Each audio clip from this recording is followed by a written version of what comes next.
Salut, c'est Olivier. Alors, je suis absolument ravi de te retrouver dans ce nouvel épisode.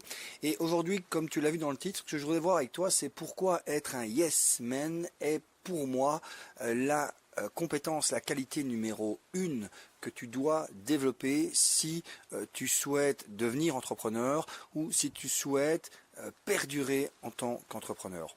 Tu vois, le truc, c'est que beaucoup de personnes se focalisent entre guillemets sur le quoi quand ils veulent devenir entrepreneur. C'est de dire ouais bon voilà moi en gros tout ce que je sais là c'est que j'ai plus envie d'être employé, j'ai envie de me lancer et donc je vais me dire qu'est-ce que je vais pouvoir faire comme entrepreneur.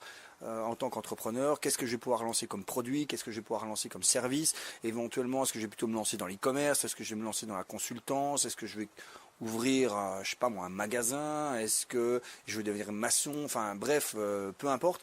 Beaucoup de gens au départ se concentrent d'abord sur le quoi, qu'est-ce que je vais faire. Alors, bien entendu, je dis pas que se poser cette question-là est complètement inutile, hein. Bien entendu, c'est important de savoir ce que tu vas faire et c'est important de savoir ce que tu vas lancer comme produit, comme service, mais pour moi, j'ai envie de dire que c'est la partie qui vient en second plan.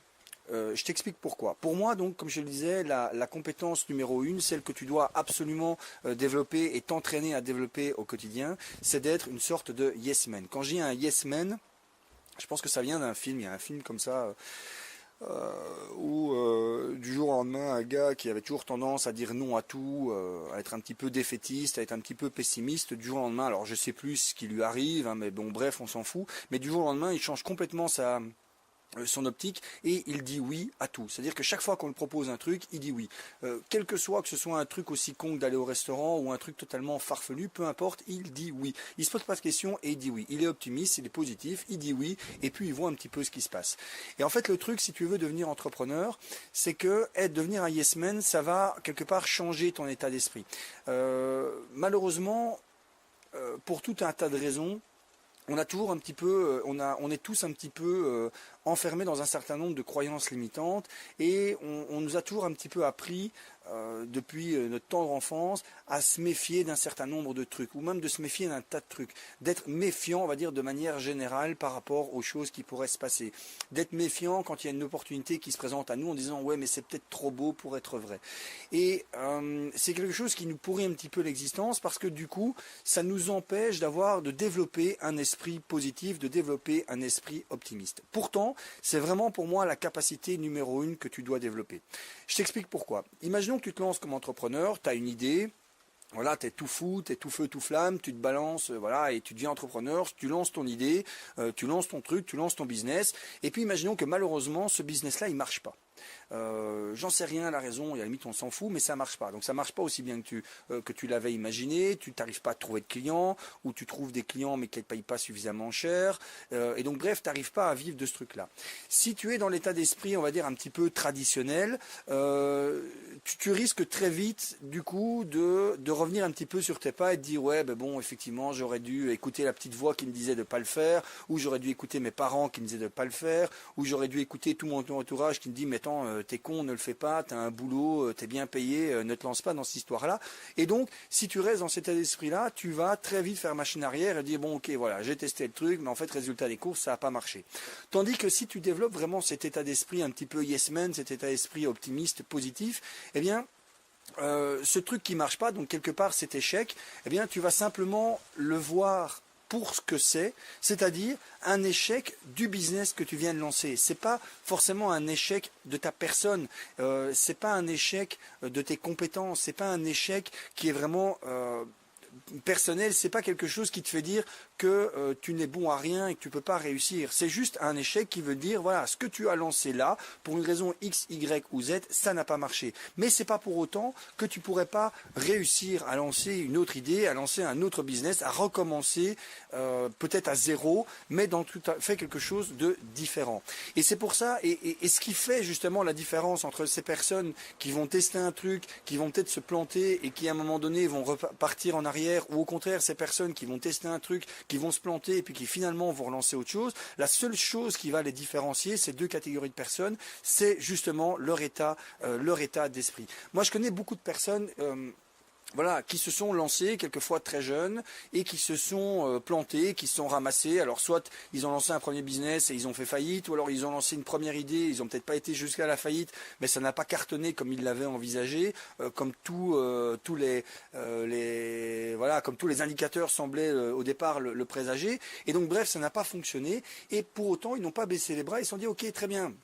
Bon, j'enterre ce truc-là, ça n'a pas fonctionné, j'en tire les leçons, j'essaie de comprendre pourquoi ça n'a pas fonctionné, mais c'est pas grave, je baisse pas les bras, j'abandonne pas et je me relance dans tout à fait autre chose. Et cette autre chose, ben, quelquefois ça fonctionne directement, quelquefois ça marche moins bien, et c'est pas grave, il relance encore autre chose.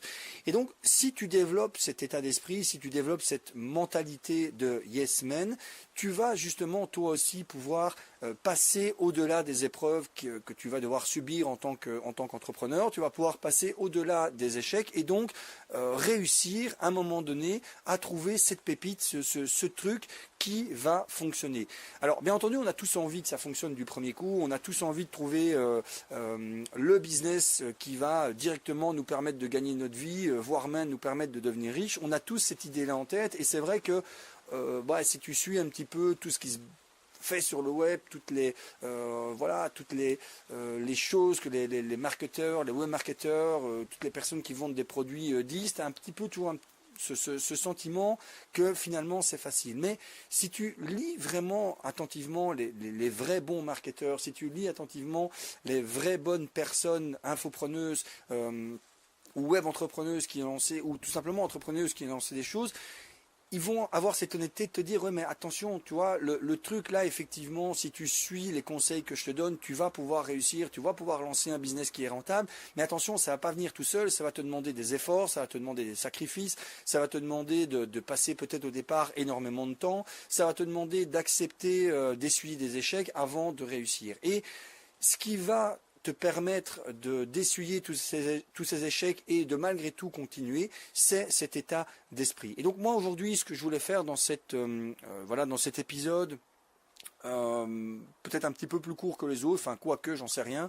parce que j'ai pas vraiment regardé combien de temps depuis combien de temps je te parle. Ce que je voulais vraiment justement te faire comprendre aujourd'hui, c'est que s'il y a une compétence aujourd'hui que tu dois impérativement développer avant de te lancer, c'est avant tout cet état d'esprit. C'est d'arriver justement à, pour utiliser un terme qui est à la mode, à hacker ton cerveau, à hacker ta mentalité pour développer en toi cet état d'esprit de gagnant, cet état d'esprit de personne qui va aller jusqu'au bout, cet état d'esprit de personne qui va aller au-delà des échecs. Et crois-moi, si tu arrives à le faire, si tu arrives vraiment à développer cet état d'esprit, tôt ou tard, la réussite arrivera. Tôt ou tard, tu trouveras ce projet qui fonctionne. Tôt ou tard, tu trouveras cette niche ou ce produit ou cette solution qui te permettra de vivre la vie d'entrepreneur que tu as envie de vivre.